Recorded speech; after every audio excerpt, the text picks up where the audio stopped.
Welcome back to my channel friends. ಇವತ್ತು ನಿಮಗೆ seasonal fruit ಆದ ಧಾರಾಳವಾಗಿ ಪೋಷಕಗಳಿರುವ ಹಲಸಿನ ಹಣ್ಣಿನಿಂದ ಹೋಳಿಗೆ ಹೇಗೆ ಮಾಡಬೇಕೋ ತೋರಿಸ್ತೀನಿ ರೀ. ಮೊದಲು ನಾವು ಕಣಕಣ ರೆಡಿ ಮಾಡ್ಕೊಳ್ಳೋಣ. 1 ಕಪ್ ಚಿರೋಟಿ ರವೆ ತಗೊಳ್ಳಿ, 1 ಕಪ್ ಮೈದಾ ತಗೊಳ್ಳಿ, ಸ್ವಲ್ಪ ಅರಿಶಿನ ಹಾಕ್ಕೊಳ್ಳಿ, 2 ಸ್ಪೂನ್ ತುಪ್ಪ ಹಾಕ್ಕೊಳ್ಳಿ.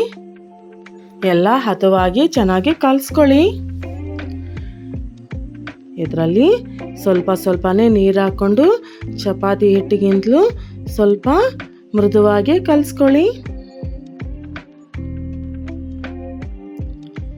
ನೋಡಿ ಈ ಥರ. ಈಗ ಇದರಲ್ಲಿ 2 ಸ್ಪೂನು ಎಣ್ಣೆ ಹಾಕ್ಕೊಂಡು ಚೆನ್ನಾಗಿ ನಾದ್ಕೊಳ್ಳಿ. ಎಷ್ಟು ಚೆನ್ನಾಗಿ ನಾದ್ಕೊಂಡ್ರೆ ಹೋಳಿಗೆ ಅಷ್ಟು ಮೃದುವಾಗಿ ಬರುತ್ತೆ ರೀ. ಇನ್ನೊಂದು 2 ಸ್ಪೂನ್ ಎಣ್ಣೆ ಹಾಕಿ 2 ಗಂಟೆ ಕಾಲ ನೆನೆಸಿ.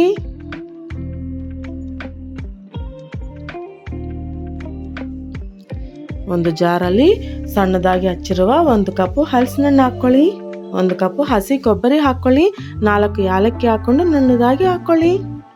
ಇದೆಲ್ಲ ಒಂದು ಬಾಣಲಿಗೆ ಹಾಕ್ಕೊಳ್ಳಿ. ಅರ್ಧ ಕಪ್ ಬೆಲ್ಲ ಹಾಕ್ಕೊಳ್ಳಿ, 2 ಸ್ಪೂನ್ ತುಪ್ಪ ಹಾಕ್ಕೊಳ್ಳಿ. ಕೈ ಬಿಡ್ದಂಗೆ ಚೆನ್ನಾಗಿ ಕಲಿಸ್ತಾನೆ ಇರಬೇಕು ರೀ, ಇಲ್ಲಾಂದ್ರೆ ಬೇಗ ತಳ ಕಟ್ಟುತ್ತೆ. ನೋಡಿ ಈ ಥರ. ಈಗ ಕಣಕಣ ನೋಡಿ ಎಷ್ಟು ಸಾಫ್ಟಾಗಿ ಆಗಿದೆ ಅಲ್ವಾ. ಒಂದು ಬಟರ್ ಪೇಪರ್ ಮೇಲೆ ಸ್ವಲ್ಪ ಎಣ್ಣೆ ಹಾಕ್ಕೊಳ್ಳಿ. ಸ್ವಲ್ಪ ಈ ಥರ ಕಣಕಣ ತಗೊಂಡು ಮಾಡ್ಕೊಳ್ಳಿ. ನೋಡಿ ಹೂರಣ ಚೆನ್ನಾಗಾಗಿದೆ ಅಲ್ವಾ. ಇದು ತಣ್ಣಗಾಗೋವರೆಗೂ ಬಿಡಬೇಕು ರೀ. ಈಗ ಇದನ್ನೆಲ್ಲ ಈ ಥರ ಉಂಡೆ ಕಟ್ಕೊಳ್ಳಿ.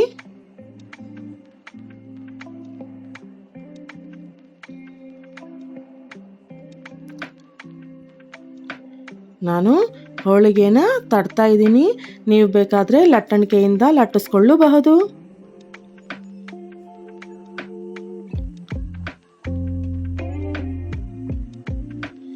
ಬಿಸಿ ಬಿಸಿ ತವಾ ಮೇಲೆ ಹಾಕಿ ಹೋಳಿಗೆ ಮಾಡ್ಕೊಳ್ಳೋದು.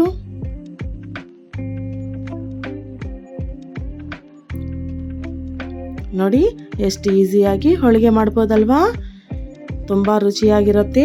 ನೀವು ಒಂದ್ಸಲ ಟ್ರೈ ಮಾಡಿ.